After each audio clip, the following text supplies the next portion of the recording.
I had a conversation years ago with Mo Anderson after she taught Quantum Leap, which some of this content is in, and she said, I thought I'd get to 70 years old and everything would get easier, and I realized it doesn't. This journey of mastering everything and challenges does not stop until we are no longer here. Welcome to the Bosley Real Estate Podcast, your guide in creating wealth, leaving a legacy, and winning in real estate. Now, here is your host, Rick Bosley.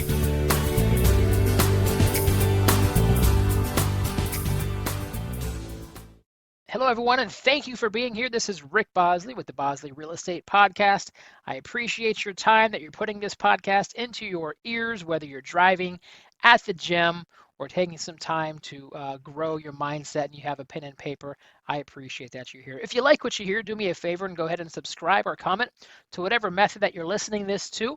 And you're going to notice that episodes 2 through 7 are all around the 6 personal perspectives. So this is a course that was written by Keller Williams University, which is the division of Keller Williams around the training company. We're the #1 training in the world in that Hall of Fame. And I have earned the opportunity to be a national trainer and speaker for them as an approved trainer. So the 6 personal perspectives, we're going to go into it. I've got 6 different interviews with some high-end top professionals from across the country doing some really amazing things, and we're going to have one episode with an interview for each one. So let's dive right into it right now, and we're going to do a little bit of a preface with a question for you, and that's, what is it that differentiates those who achieve at the highest level from those who don't seem to accomplish as much? We always hear that, everyone puts their pants on 2 legs at a time. We all have 24 hours in a day, yet we have different people who, like, Jeff Bezos or Bill Gates or, anyone else who's accomplishing at a high level and those who don't.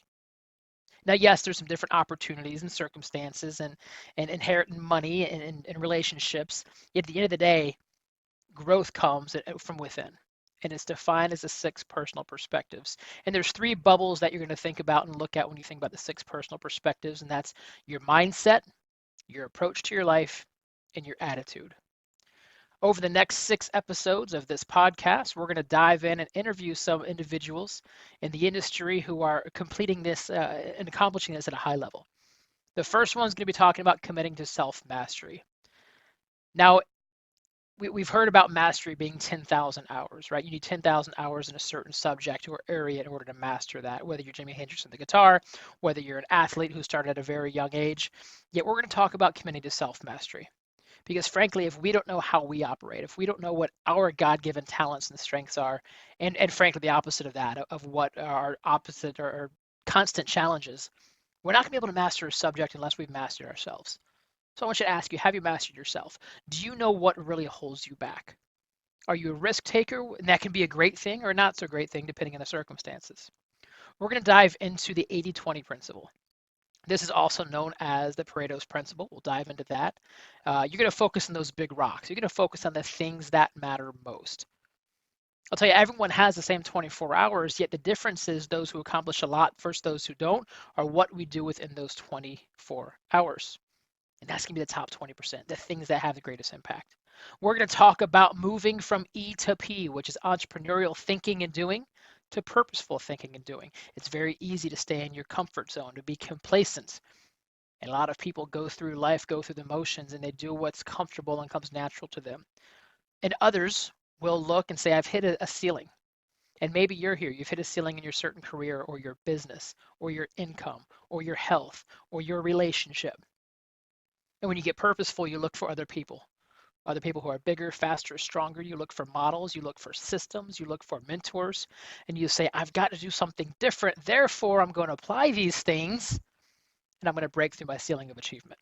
So that's moving from E to P. The next episode is step 4, which is make learning-based a foundation part of your action plan. It says you're willing to be taught. You're always going to pursue learning. That you're gonna focus that your business grows to the extent that you do. So you're gonna keep that growth mind and that growth mindset constantly in your business plan. The step 5 is removing your limiting beliefs. So much of society tells us what we can't do. It puts us in a box. Maybe yourself, you've had some, whether you had your upbringing, Maybe you've heard some other people. Maybe you've accomplished something once, or you did an investment once and you had some bad tenants. I had a conversation yesterday at a friend of ours and his birthday party, and a couple of attorneys were there, and they had some tenants from that weren't so easy. They wrecked the house. They trashed it. And that sort of limiting belief that says all tenants are this way has limited them in their investment and growth opportunity. And do they exist? Absolutely, they exist. And is the opposite true? Absolutely. So removing those limiting beliefs, because it is holding you back, and you unlimit your thinking and you open up your world of success. And the final one is be accountable. You be accountable.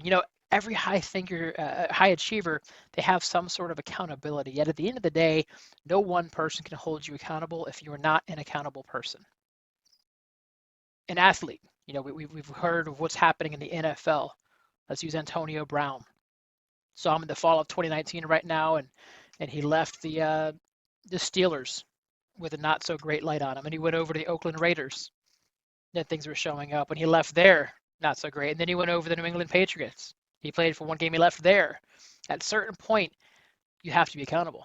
You have to look at your GMs and your coaches and you say, it's mine, I own it, it's on me, and it's up to you to change. So those are going to be the next 6 steps in the next 6 episodes, talking to people who are mastering and doing this at a high level. So this is that intro there. Let's dive into it here real fast, and we're going to go right into committing to self-mastery. Now, as we do this, I've got a very special guest with Ashley Lunn. You're going to hear the episode of who Ashley is, where she came from. She is my personal coach, so she holds me accountable to achieving the results and the goals that I have. So I'm not going to go into it much further. I'm going to let Ashley do the conversation. Without further ado, here we go. Thanks so much. Okay, so I'm here with Ashley Lunn, and Ashley is from the other side of the U.S., so we are officially a national podcast here, and Ashley and I go way back several years. We've gotten closer here these past couple of months as I'm excited and proud to call you my mastery coach. Ashley, thanks for jumping on. It's been fun. Absolutely. It's been fun. Short journey so far, but some really good progress.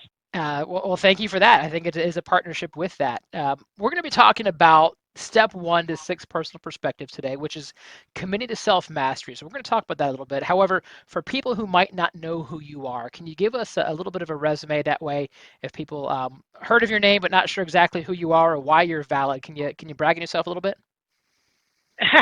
Sure. Well, thanks, first of all, for inviting me to do this with you. It's exciting. We're talking about one of my favorite topics Keller Williams has taught me, which is the 6 personal perspectives. And my first introduction to this content was in 2005 when I joined the company. I became a team leader in 2005 and am one of those rare people who survived the role for 10 years. And in the same market center became the operating partner in 2015.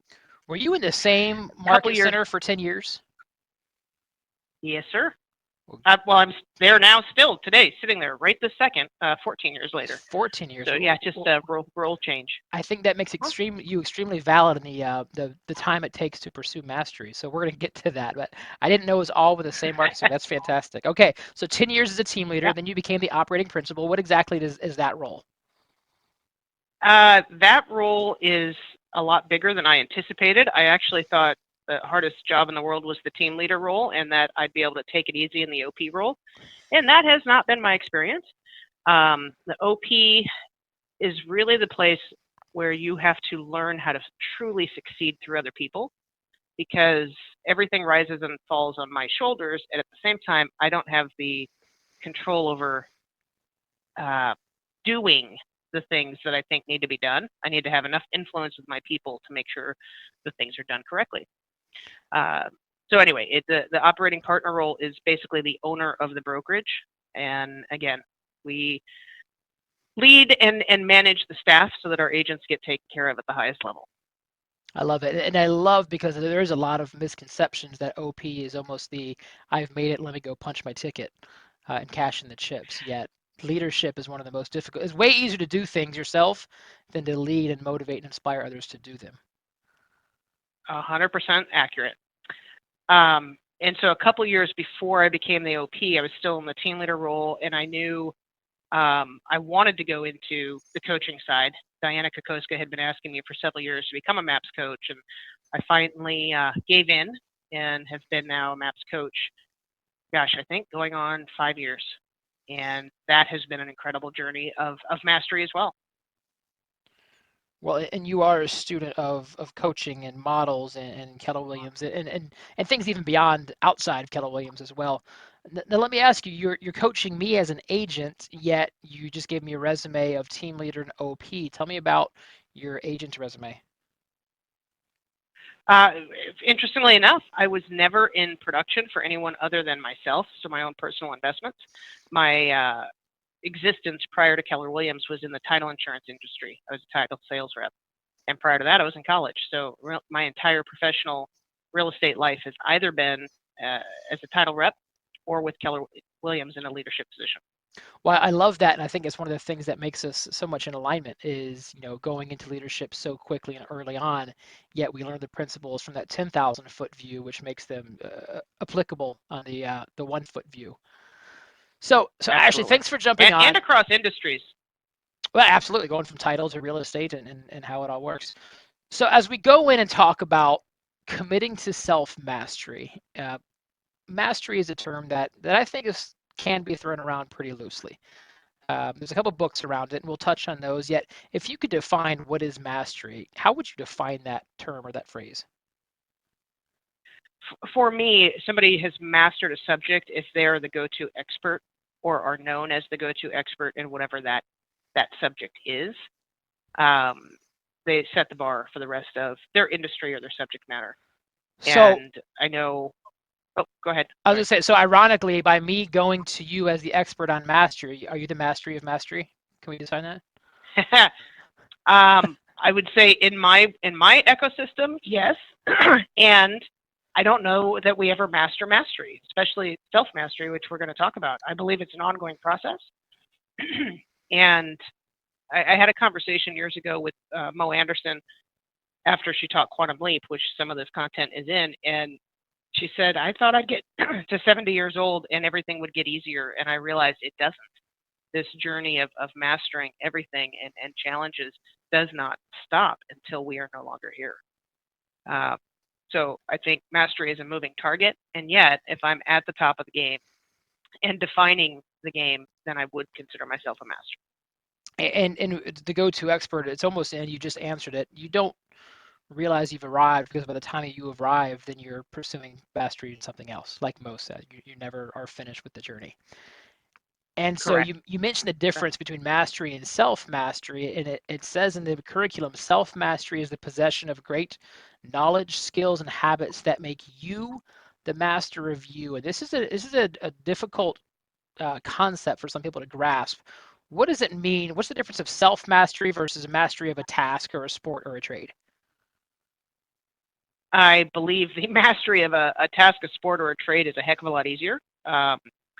The self-mastery concept, to me, is all about awareness, and first starting with pretty deep self-awareness, which requires you get pretty vulnerable with yourself. And it is an ongoing process that I can start with forming habits, but then also will translate into forming new thought patterns if you take it on very seriously.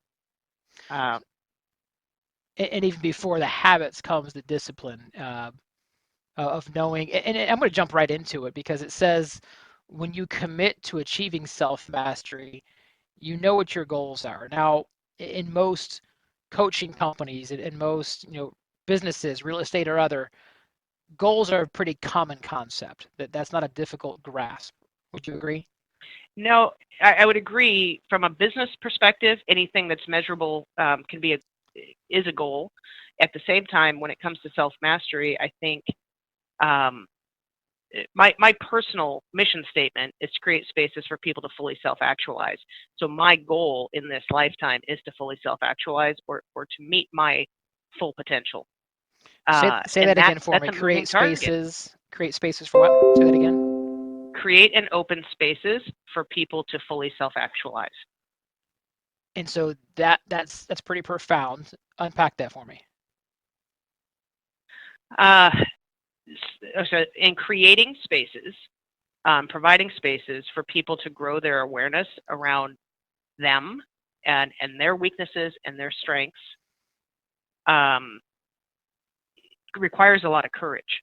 To create that kind of safe space means you have to be somewhat without judgment of that other, first of all, of yourself, and then of that other human that you're creating that space for.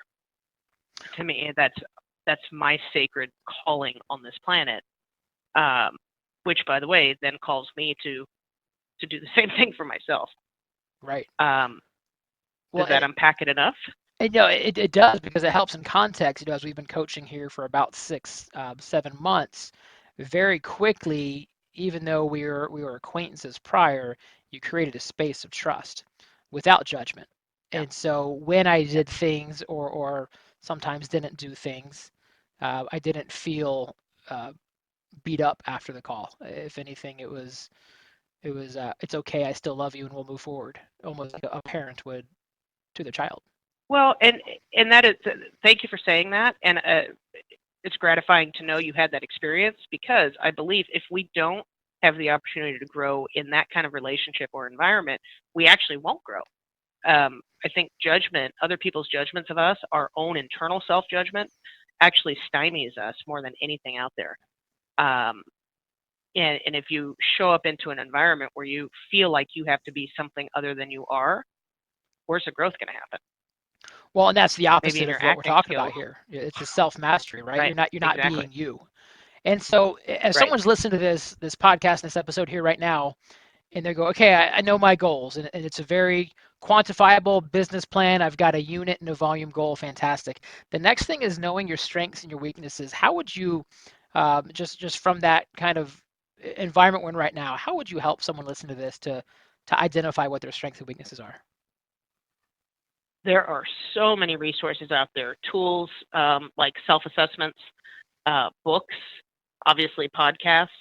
If I have any OCD dysfunction, it's in the amount of personality tests I take to grow my awareness on who I am. Because one thing that happens in leadership, and I'm sure as a team leader, you discovered this, the higher you go up the ladder, so to speak, the fewer and fewer people are willing to be very, very brutally honest with you.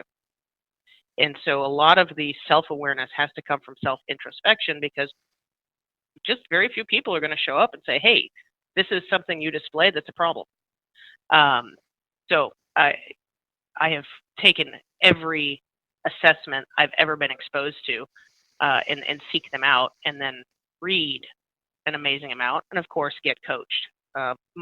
Most times I have anywhere between 3 and 5 coaches actively in my life who are paid to be that mirror and to tell me the hard things. Wow, isn't that funny how we pay someone to tell us what sometimes we're hiding to not realize? And when we hear it, so long as we're ready to hear it, it's like, yeah, that's true. I get it. Yep. And it starts off of going, it's not rocket science. It's go seek it. And the word commitment shows up of go commit to achieving the best version of yourself. And then once you identify that, how to work with your strengths, weaknesses, would you say if, and I don't have the answer for this, I'm truly curious on how your take is, that strengths and weaknesses are a born trait? Are they a learned trait? Combination. If someone takes one of these assessments that tells them a strength finder and they don't like what they see, and they're in their 30s or they're in their 40s, is that something they can pursue to change, or they have to figure out how to succeed in spite of what they might not want to see? It's a great question. And I remember, I think it was 2006, I was at a very small Keller Williams event where John Maxwell was speaking.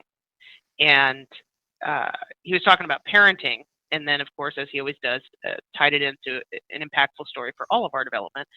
And he said, imagine having a kid, a high schooler, who struggles in math, really, really struggles in math. And you get them a tutor, and they do extra time every single day, and they are able to work on that grade that was a D, and over a year, they can raise it to a C.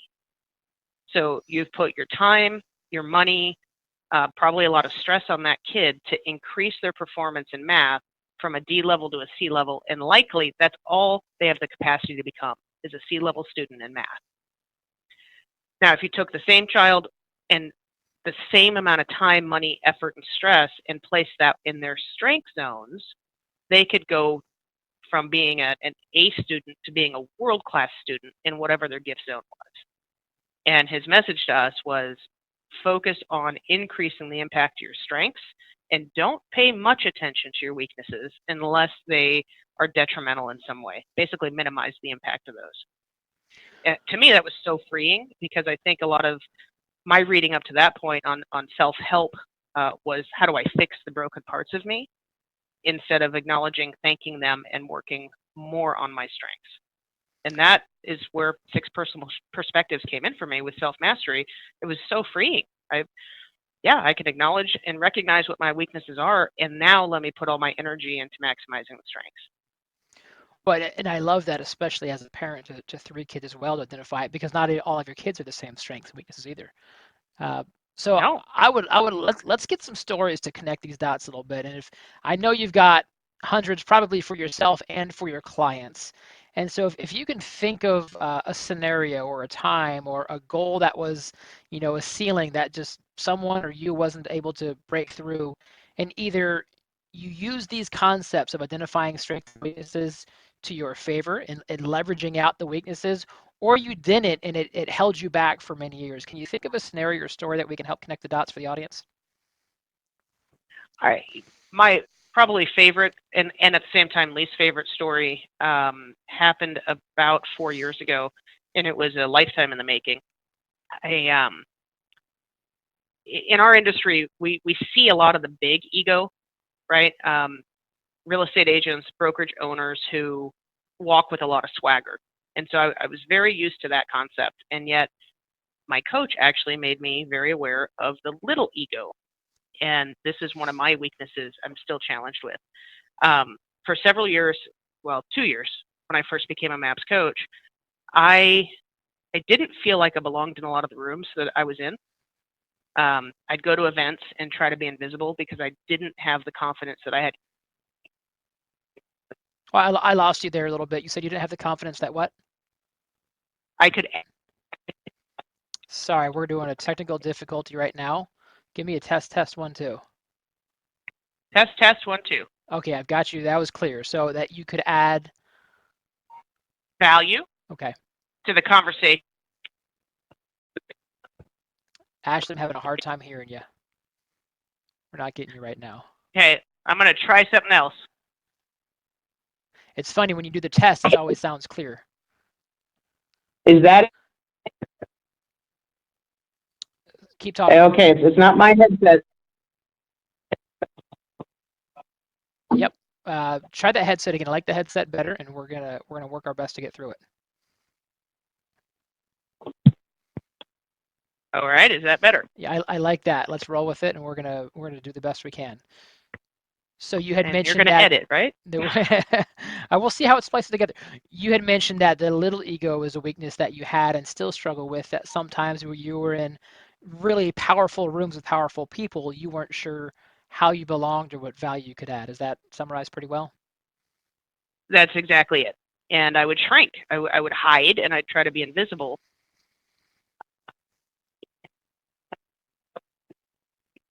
My MAPS coach, I felt like I was away.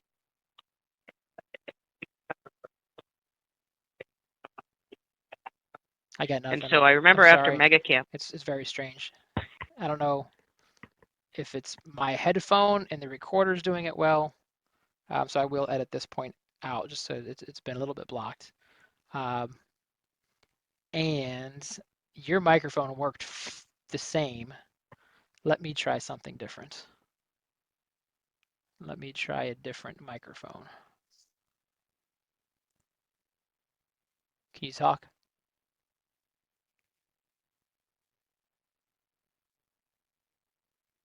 Nope, I've got you now just through my laptop, not my headphones.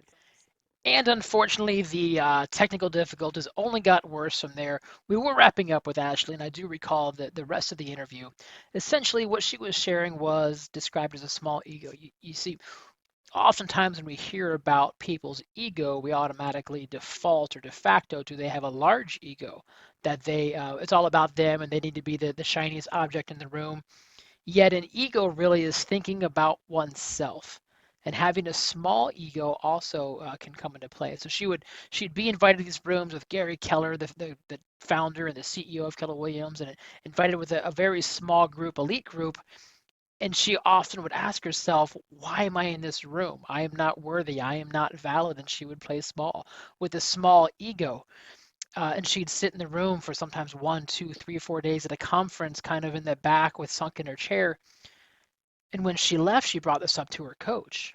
And she said, I just don't feel like I can be myself. And I'm surrounded by such amazing people who I look up to. And her coach, that's very interesting that you bring that up, because somebody asked me after the conference, does Ashley think she's better than us? Because she often says nothing, yet I know she has so much to contribute. And one of our belief system is seek first to understand.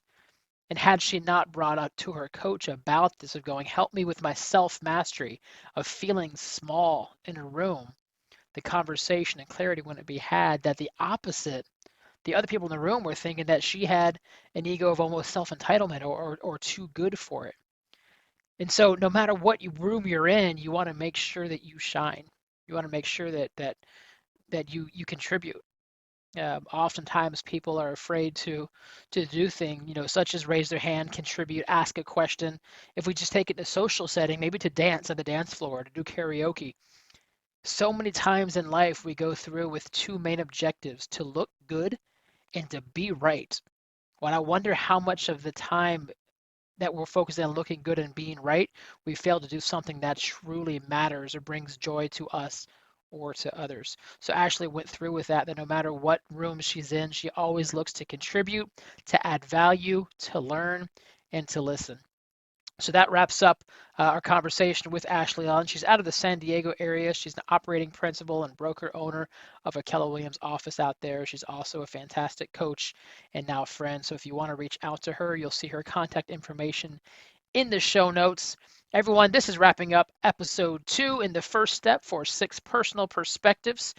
Please, if you enjoyed, then can keep listening. Do a comment, do a like. It does help. It makes us go viral, and every little bit helps. Trust me. If you hear somebody and you're going, you know what, I want to share this with a friend, please don't hesitate. Do it right now.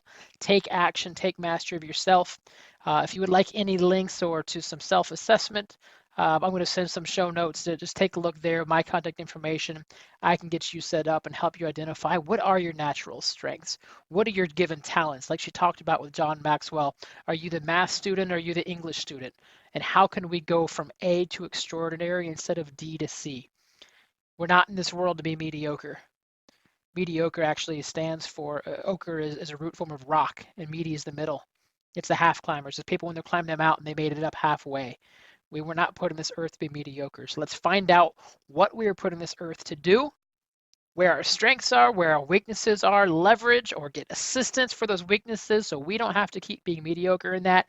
Go hone in on our strengths and do whatever you'd like to achieve. Thanks for listening, and we'll see you next time for the Bosley Real Estate Podcast. Take care.